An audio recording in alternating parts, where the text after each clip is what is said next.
हवेली का कोना कोना इस वक्त खुशियों के दियों से जगमगा रहा था। डॉक्टर के जाने के बाद जानकी माँ और गायत्री देवी ने पूरे घर में मिठाइयाँ बंटवाने का हुक्म दे दिया था। लेकिन उस आलीशान कमरे के भीतर दुनिया की तमाम गूंज से दूर एक अलग ही समा बंधा था। आर्यन रायचंद, जो बेडरूम में बड़े बड़े बिजनेसमैन के पसीने छोड़ देता था, इस वक्त बच्चों की तरह घुटनों के बल सिया के बेड के पास बैठा था। उसने सिया के नन्हे से हाथ को अपने दोनों हाथों के प्याले में ले रखा था, जैसे वे दुनिया की सबसे नाजुक चीज हो। आर्यन, आप कुछ बोल क्यों नहीं रहे? आपको खुशी नहीं हुई? सिया ने अपनी भीगी पलकों के बीच से मुस्कुराते हुए पूछा। आर्यन ने अपने सिर सिया की गोद में रख दिया। उसकी चौड़ी पीठ भावनाओं के आवेग से धीरे धीरे हिल रही थी। खुशी? सिया, मैंने कभी नहीं सोचा था कि मेरे जैसे इंसान की किस्मत में भी इतनी पाक मोहब्बत और एक मुकम्मल परिवार लिखा होगा। मुझे डर लग रहा है। डर? मिस्टर आर्यन रायचंद को भी किसी चीज से डर लगता है? सिया ने प्यार से उसके घने बालों में उंगलियां फिराते हुए कहा। आर्यन ने ऊपर देखा। उसकी आंखें इस वक्त पूरी तरह नम थी। हाँ, डर लगता है। इस बात का डर कि मैं तुम दोनों को दुनिया की हर बुरी नजर से कैसे बचाकर रखूंगा। आज से तुम्हारी सुरक्षा, तुम्हारा ख्याल रखना सिर्फ मेरी ड्यूटी नहीं, मेरी पूजा है। अगले ही दिन सुबह से हवेली का नजारा देखने लायक था। आर्यन ने ऑफिस जाना लगभग बंद ही कर दिया था। सारा काम केबिन के बजाय हवेली के स्टडी रूम से होने लगा था। और तो और उसने पूरे कमरे के कोनों पर मखमली गद्दे लगवा दिए थे, ताकि सिया को कहीं हल्की सी खरोंच भी ना आ जाए। दोपहर के वक्त सिया चुपके से अलमारी के ऊपर से एक किताब उतारने की कोशिश कर रही थी। वह थोड़ी सी उचकी ही थी कि पीछे से एक कड़क और भारी आवाज गूंजी। सिया, स्टॉप! सिया डरकर पीछे मुड़ी। आर्यन दरवाजे पर खड़ा था, हाथ में जूस का गिलास लिए। उसका चेहरा गुस्से और फिक्र से लाल था। वह तेजी से आगे बढ़ा और उसने सिया को कमर से पकड़कर सीधे सोफे पर बिठा दिया। तुम्हें समझ नहीं आता? डॉक्टर ने बेड रेस्ट और आराम के लिए कहा है। तुम्हें जो चाहिए था मुझसे क्यों नहीं मांगा? आर्यन ने अपनी वही पुरानी रूड टोन इस्तेमाल की, पर इस बार उस रूडनेस में सिर्फ और सिर्फ बेपनाह फिक्र छुपी थी। सिया ने पाउट बनाते हुए कहा। आर्यन, मैं सिर्फ एक किताब ही तो ले रही थी, और अभी सिर्फ पहला महीना है। आप तो ऐसे रिएक्ट कर रहे हैं जैसे कोई बहस नहीं, मिसेस रायचंद। आर्यन ने जूस का गिलास उसके होठों से लगा दिया। जब तक हमारा बच्चा इस दुनिया में नहीं आ जाता, तुम अपनी मर्जी से एक कदम भी भारी नहीं उठाओगी। ये रायचंद का हुक्म है। सिया ने हंसते हुए जूस का घूंट लिया। उसे आर्यन का ये तानाशाही भरा प्यार इस वक्त दुनिया की सबसे हसीन चीज लग रही थी। रात के वक्त हवेली की छत पर ठंडी हवाएं चल रही थी। आर्यन ने सिया के लिए पूरी छत पर मखमली सोफे और कश्मीरी सोल का इंतजाम किया था। वह सिया के पीछे बैठा था और उसने अपनी सोल के भीतर सिया को भी लपेट रखा था। आर्यन का एक हाथ धीरे से सिया के अभी तक बिल्कुल सपाट पेट पर गया। उसने वहां अपनी हथेलियों का हल्का सा दबाव महसूस किया। तुम्हें क्या लगता है सिया, लड़का होगा या लड़की? आर्यन ने उसकी गर्दन पर धीरे से चूमते हुए पूछा।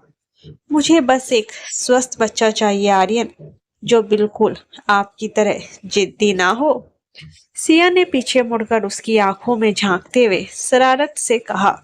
आर्यन हंसा, एक ऐसी बेपरवाह और सच्ची हंसी जो उसकी रूह से निकली थी।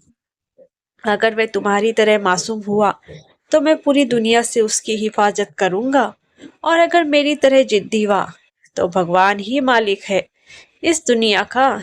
दोनों इस खूबसूरत पल में खोए हुए थे। आसमान के सितारे उनके उस मुकम्मल इश्क की गवाह बन रहे थे। नफरत के साए खत्म हो चुके थे और अब ये दास्तां अपने सबसे हसीन मुकाम पर पहुंच चुकी थी। वक्त का पहिया अपनी रफ्तार से घूमता रहा। रायचंद हवेली में खुशियों के दिन बीतते गए। देखते ही देखते 9 महीने का वो खूबसूरत और नाजुक सफर आपने आखिरी मुकाम पर पहुंच गया। इन 9 महीनों में आर्यन ने सिया को पलकों पर बिठाकर रखा। उसकी हर छोटी बड़ी ख्वाहिश को हुक्म समझकर पूरा किया। लग्जरी सिटी हॉस्पिटल का स्पेशल वीआईपी वार्ड इस वक्त किसी किले में तब्दील हो चुका था। बाहर आर्यन के पर्सनल गार्ड्स तैनात थे और अंदर पूरा रायचंद परिवार सांसें रोके खड़ा था। लेबर रूम का लाल बल्ब पिछले 2 घंटे से जल रहा था। आर्यन कॉरिडोर में लगातार चक्कर काट रहा था। उसके माथे पर पसीने की बूंदें थी और हाथ कसकर बंधे थे। उसने अपनी जिंदगी में बड़े बड़े बिजनेस एम्पायर्स को झुकते देखा था, पर आज अपनी पत्नी के दर्द के सामने वे खुद को बेहद छोटा महसूस कर रहा था। आर्यन बेटा, शांत हो जाओ, सब ठीक होगा। जानकी माँ ने उसके कंधे पर हाथ रखा। तभी लेबर रूम का दरवाजा खुला और डॉक्टर बाहर आए। उनके चेहरे पर एक थकी हुई लेकिन बेहद खूबसूरत मुस्कान थी। बधाई हो मिस्टर रायचंद, आपके घर लक्ष्मी आई है। मिसेस सिया ने एक बहुत ही प्यारी बेटी को जन्म दिया है। माँ और बच्ची दोनों बिल्कुल स्वस्थ है, डॉक्टर ने कहा।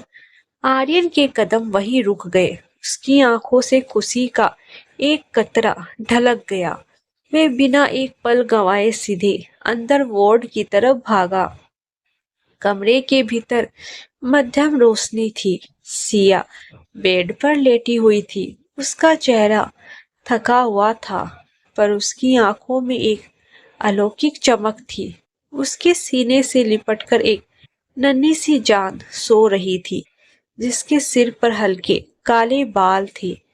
आर्यन दबे पांव बेड के पास पहुंचा। वह बिल्कुल सुन्न होकर अपनी बेटी को देखता रहा। उसके कांपते हुए हाथ आगे बढ़े। सिया ने मुस्कुराकर बच्ची को धीरे से आर्यन की गोद में सौंप दिया। जैसे ही उस नन्ही परी ने अपनी नन्ही सी उंगली से आर्यन के अंगूठे को कसकर पकड़ा, आर्यन के भीतर का सख्त और पत्थर दिल इंसान हमेशा के लिए पिघल गया। उसने झुककर उस नन्ही जान के माथे को चूमा और फिर सिया के माथे पर अपने होठ रख दिए। ये बिल्कुल तुम्हारी तरह है सिया, उतनी ही पाक, उतनी ही मासूम। आर्यन की आवाज भावनाओं से भर गई थी। उसका नाम क्या रखेंगे आप?